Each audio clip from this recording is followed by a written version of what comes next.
Je peux dire que le constat est très bon, puisqu'on est à un niveau de satisfaction de 98,2 pour la Corse.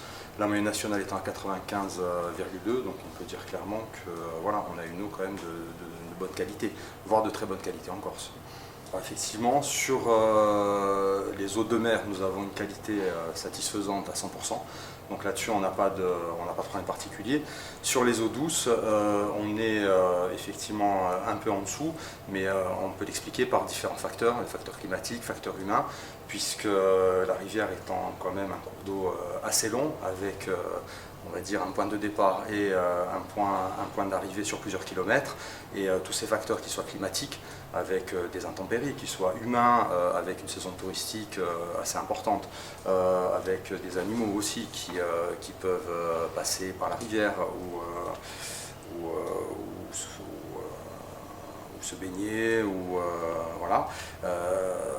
On a, si vous voulez, une impossibilité à arriver à une eau de qualité satisfaisante à 100% comme les eaux de mer, puisque la sécheresse que l'on annonce et qui peut arriver, hein, pour l'instant, voilà, effectivement il fait très chaud, est aussi un facteur important, puisque plus le débit va diminuer, plus l'eau va stagner et plus forcément des pollutions diverses et variées peuvent intervenir.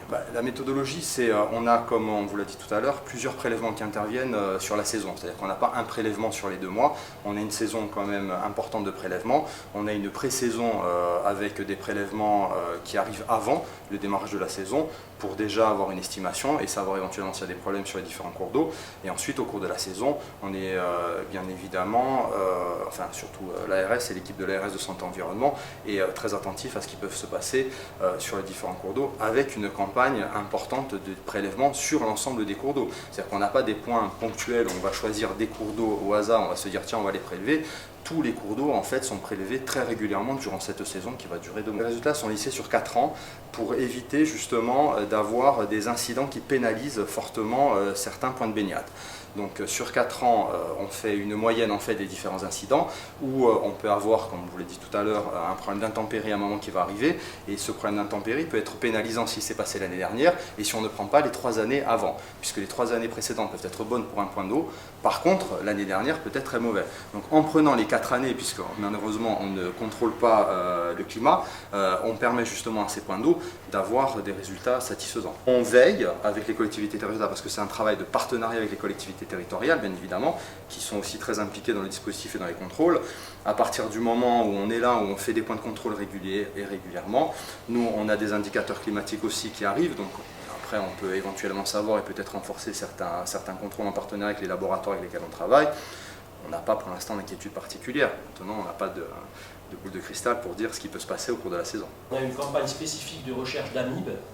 Généralement, on en retrouve plutôt dans les eaux chaudes, et liées notamment à des rejets d'eau industrielle de traitement, notamment l'eau de refroidissement des centrales nucléaires. Et en Corse aussi, nous avons sélectionné 4 points où, avec le laboratoire de référence de Nancy, nous allons rechercher la présence ou non d'amibes, qui n'a jamais été fait en fait sur le département, et ça permettra aussi d'avoir une idée sur la présence ou pas de ce paramètre-là dans les eaux douces. Puisque comme on vous l'a expliqué, le contrôle sanitaire des eaux douces, c'est uniquement sur les germes témoins de contamination fécale, donc on ne va pas chercher tous les parasites, tous les virus qu'on pourrait trouver éventuellement dans l'eau. C'est vraiment des indicateurs de contamination. Et là, il y aura cette campagne spécifique qui sera menée sur la région, avec 2 points en Haute-Corse, 2 points en Corse du Sud. Des gens qui sont en Afrique ou en Amérique du Sud sont venus en Corse, et donc là c'est la bilharziose urinaire, donc là ils ont uriné dans le cours d'eau, ils ont libéré des petits parasites. Ces parasites ont rencontré ces escargots, il y a une affinité entre le parasite et l'escargot. Le parasite niche dans l'escargot et se développe, et au bout de 1 mois, il libère des cercaires, donc c'est une espèce de parasite qui contamine les personnes. C'est une pathologie tropicale, et donc le parasite lui ne survit pas aux températures hivernales.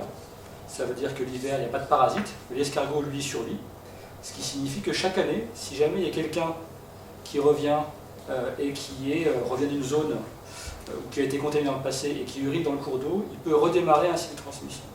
Et donc on a une surveillance très spécifique de ça, avec des recherches, des prélèvements de bulins, ces escargots, qui sont analysés dans un laboratoire de référence à Perpignan, avec une méthode PCR, enfin, c'est un peu compliqué, on a une méthode de détection a priori très fine pour suivre ce risque-là.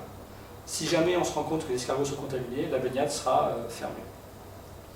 Tant que les escargots ne sont pas contaminés, il n'y a pas de parasite, puisqu'effectivement c'est un parasite tropical qui a été éradiqué pendant avec les températures hivernales au niveau du cave. Donc là on est sur une spécificité de baignade du cave. Il n'est pas du tout exclu qu'on n'ait pas d'autres baignades dans le sud de la France, ou en Espagne, ou en Sardaigne, qui soient contaminées, puisque cet escargot, s'il est effectivement présent dans la rivière du Cave, il n'est pas que domicilié dans la rivière du Cave.